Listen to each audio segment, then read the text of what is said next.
বন্ধুরা, আজকে বানিয়ে নিয়েছি চালের গুঁড়া, ডিম দিয়ে গুঁড়া রুটি আর চাটনি। পুরো ভিডিওটা দেখবে। আমার প্রয়োজন অনুযায়ী চালের গুঁড়া নিয়ে নিলাম। এগুলি সিদ্ধ চালের গুঁড়া। চালের গুঁড়াগুলি চেলে নিয়েছি উষ্ণ গরম জল দিয়ে। চালের গুঁড়াটা গুলে নেব সামান্য লবণ দিয়ে। চালের গুঁড়ার সাথে ভালো করে মিশিয়ে নিচ্ছি অল্প অল্প জল দিয়ে। চালের গুঁড়াটা গুলে নেব।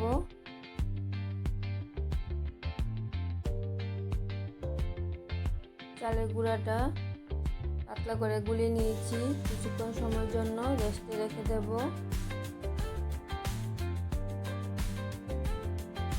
রেস্টে রাখার পর চালের গুঁড়াটা অনেকটাই ঘন হয়ে গেছে, তাতে কোনো সমস্যা হবে না। পরে পাতলা করে নেব। একটা ডিম ফাটিয়ে নিয়ে নিলাম। ডিমটা ভালো করে গুলে নেব সামান্য চিনি দিয়ে। ডিমটা ভালো করে গুলে নিচ্ছি। গোলা হয়ে গেছে। চালের গুঁড়ার মধ্যে ঢেলে দিচ্ছি।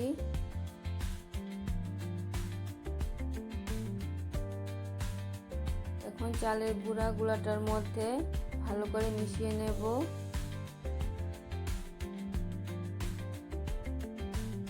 ডিমটা ভালো করে মিশিয়ে নিয়েছি।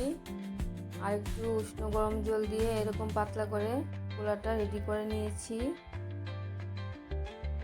গ্যাসের মধ্যে একটা ননস্টিকি প্যান বসিয়ে দিয়েছি।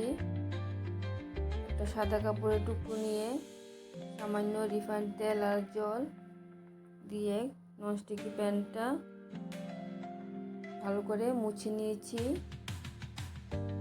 এক হাতা করে গোলা দিয়ে রুটিগুলি বানিয়ে নেব। প্রথমে রুটিগুলি বানানোর সময় খুব সমস্যা হয়েছিল, পরে খুব সুন্দর করে সবগুলি বানিয়ে নিয়েছি। বাকিগুলি একই রকম ভাবে বানিয়ে নিচ্ছি। এই রুটিগুলি বানানোর সময় একদম তেল লাগবে না।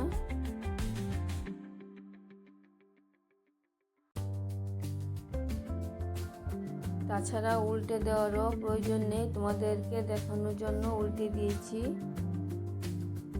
সবগুলি রুটি বানিয়ে নিলাম।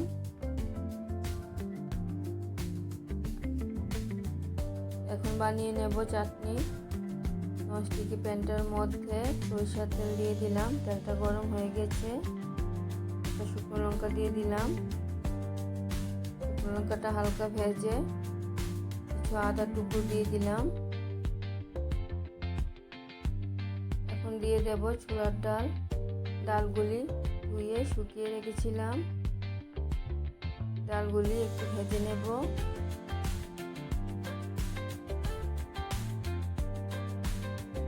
ডালগুলি অনেকটি ভেজে নিয়েছি। এখন দিয়ে দেব কিছু চীনাবাদাম।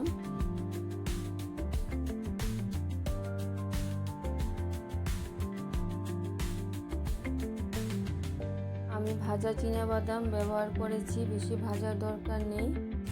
দুটো কাঁচা লঙ্কা দিয়ে দিলাম। গ্যাসের আঁচটা একদম কমিয়ে রেখে এগুলি হালকা ভেজে নেব। তাছাড়া ছোলার ডালটা অনেকটি ভাজা হয়ে গেছে। এখন দিয়ে দেব কিছুটা পরিমাণে নারকেল কুড়া। নারকেল কুড়াটা সব কিছুর সাথে মিশিয়ে হালকা ভেজে নিয়ে গ্যাসটা অফ করে দেব। ঠান্ডা হয়ে গেলে মিক্সির মধ্যে পেস্ট করে নেব।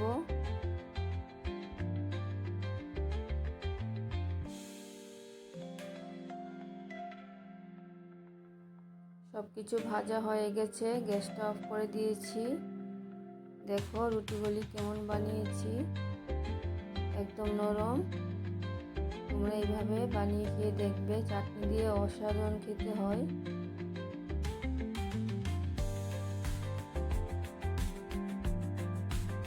এখন চাটনিটা বানিয়ে নেব। এগুলি ঠান্ডা হয়ে গেছে, মিক্সির মধ্যে নিয়ে নিচ্ছি। টেস্ট অনুযায়ী সামান্য চিনি আর লবণটা নিয়ে নিলাম। জল দিয়ে এগুলি একটু মিহি মিহি পেস্ট করে নেব।